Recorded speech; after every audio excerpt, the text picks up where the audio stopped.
Well, the demonetization drive is an extremely ambitious and audacious program that the government of India has embarked on. And we applaud this move to move India to a much more transparent, open digital market environment. I think if you really look at a few quarters out from now, there's obviously a lot of things being written about the current challenges in converting such a mammoth cash-based economy, which was kind of inevitable. And you can't think of a great process. You are invariably going to have some challenges, and you're kind of dealing with that. But overall, I just feel that it is very positive for the economy. It's a bold step by the current government. It is being supported all around.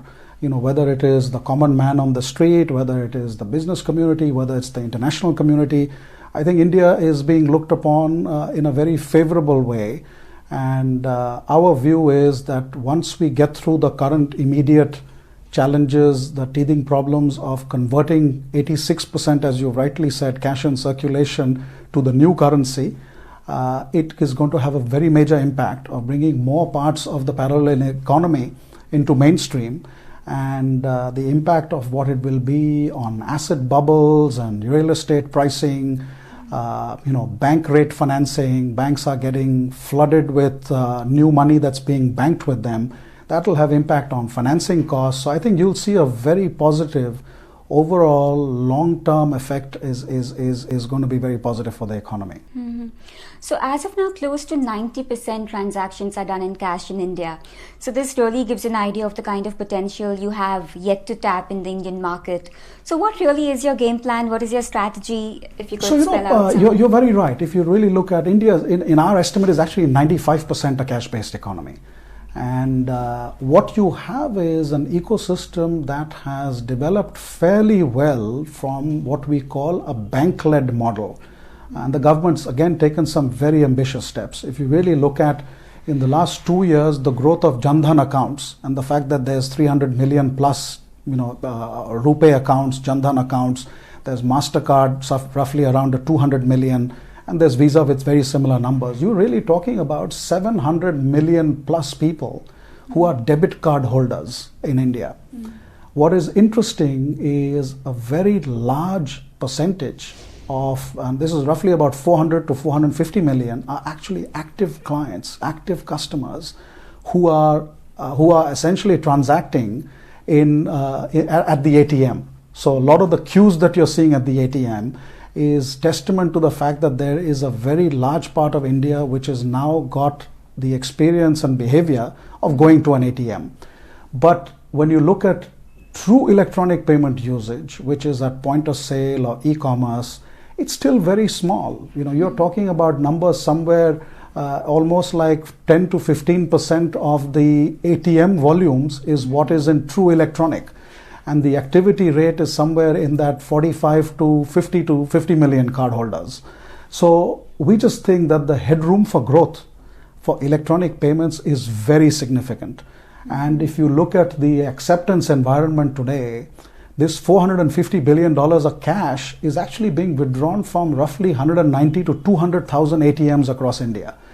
Now, the acceptance environment is 1.4 million terminals. So 7 times bigger than the ATM environment, but the volumes of usage at the acceptance environment is only about $60 billion, equivalent dollars. So you're really seeing that there is a huge headroom for growth for electronic payments in India. Now, there are a variety of issues why that growth has not happened. Some of it is to do with the taxation environment where, parallel invested. People don't want to come into the formal economy. But I think the push with the current demonetization is going to add to a completely new impetus where electronic payment acceptance is going to continue to grow, and where you have merchants and other traders who today have terminals, many of them have dusted those terminals out from their drawers and brought it on top of their retail outlets, is another case of why this volumes in the electronic payment market is going to grow. I also feel that the cost of acceptance and the cost of infrastructure of the physical terminal and the innovation in payments whether it is a dongle-led model or just mobile-to-mobile based services, is going to be a huge driver for further electronic payment penetration. One can't ignore the fact that India, the banking system, has very large number of banked customers, large numbers of debit card holders, and that usage at physical points of sale, at MPOS, mobile as point of sale, as mobile to mobile payment capability, will create a really compelling proposition. So you're going to see more of these physical cards going into the digital world and creating a much wider use case environment.